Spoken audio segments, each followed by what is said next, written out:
Flying, one of the biggest travel industries on Earth and one of the fastest growing travel industries. Flying can be quite expensive, which is why in this video I'm going to show you my 2 best tips and tricks on how to fly for cheaper. So, let's get into it. Alright guys, so when looking to book a flight, you're going to want to look for layovers. So layovers can be a good option to get to experience a new place, especially in a short amount of time, so you're not going to have to pay that much money, and they will save you money. So you book a layover, it's basically like getting paid to visit wherever your layover is. So let's say we're in Chicago. There's Chicago over here. Let's say I want to fly to Paris. Alright, so we got that selected. Now, first thing I want to do, as you can see right now, the prices are actually pretty high, as it says right there. Now, we're going to want to extend this. So, obviously, that's a pretty short trip. So, let's say the 27th. Let's say we want to return on the 13th. Alright, that's a pretty decent time to go ahead and hit done. Now, the prices will remain around the same, but as you can see, if you take a layover, see all of these have a stop. All of them have a stop. This one has one stop. So it's going to be smartest if you book a layover, because that's going to save you money. Flying directly to the place that you want to go to is always going to cost more money. Not always, I wouldn't necessarily say always, but it's probably 90% of the time going to cost more money. So booking layovers is definitely one thing that you want to do to save money. And the second thing is to, what I call, find the hub airport. So for example, let's say we want to go from San Francisco to Tokyo. So I'll type in San Francisco, and then I'm going to say we want to go to Tokyo. Let me type in, hope if I can spell it right. Alright, let's say we want to go to that airport there. Okay, and let's see, that's good there, so we'll just leave that the same. Alright, now look at these prices. So from San Francisco to Tokyo, it will cost you at least $1,600, a little bit over $1,600, regardless of which one you take. Now, look what happens if you type in Los Angeles. So it said, now remember, we're going to Tokyo, we're just going to fly from Los Angeles. Remember, $1,600 from San Francisco to Tokyo, look at that. Los Angeles to Tokyo, $914. And it's also a non-stop flight. So that's what I would call hub airports, is what I refer to it as, which is basically, and you'll see this around the world, especially if you travel a decent amount, is that, say, from the US, obviously, flights are going to be cheaper from, the East Coast traveling to Europe than they would from the West Coast. It just makes sense because the East Coast is closer to Europe. So it makes sense. And it's the same deal with the West Coast flying to Asia. So most Asia travel to the US comes through San Francisco. Like if you're going from pretty much anywhere in Asia, you're going to have to fly through San Francisco to get to wherever your next destination is.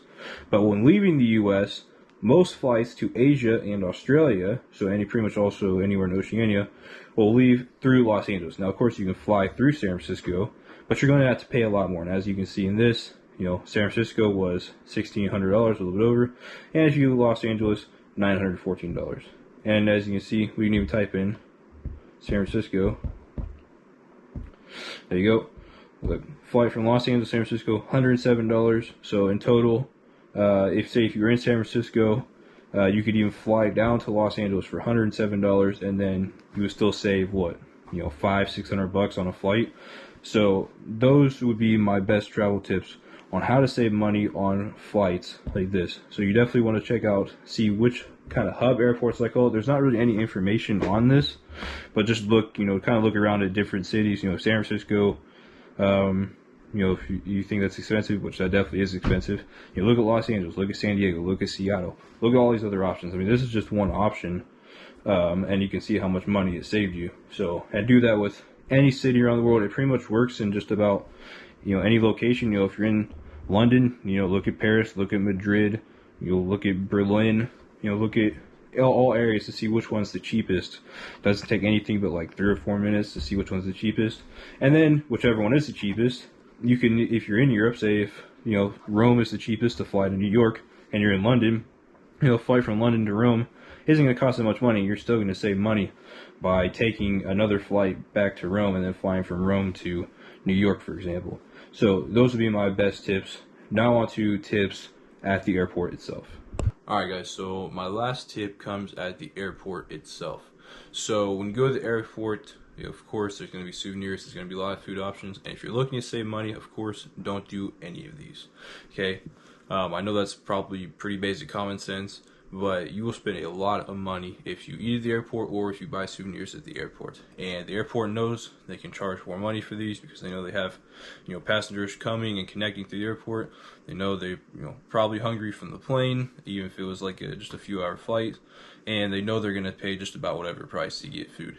And airports, of course, know that, so that's why they charge more money. It's the same like if you go to, say, a sporting event, they know people are going to buy the food and the drinks, so they charge more money for it. It's the exact same thing.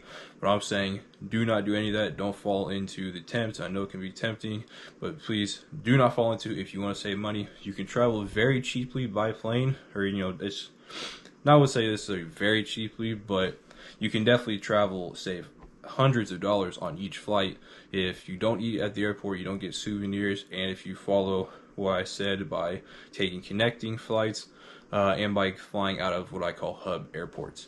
So those are my two best tips that I have with flying.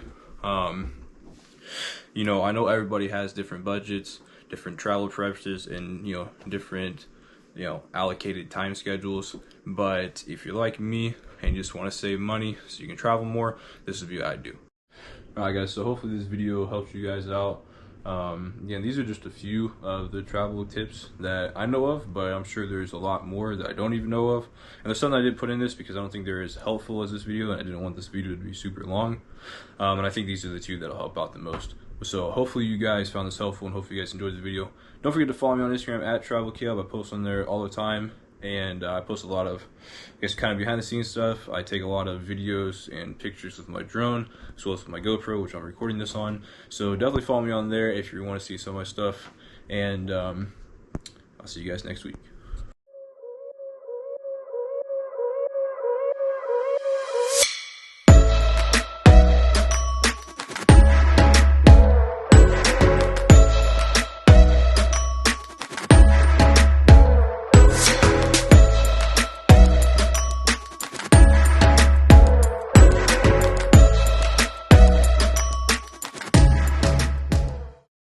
Yeah, also just a quick thing that I forgot to mention. I just noticed, because I'm currently editing this video right now, and I forgot to mention that I would use Google Flights to book all my flights. So there's a lot of other good ones. Kayak is pretty good. I've actually had some trouble with Kayak though, so I don't use that, but Google Flights is what I use, and I would recommend Google Flights.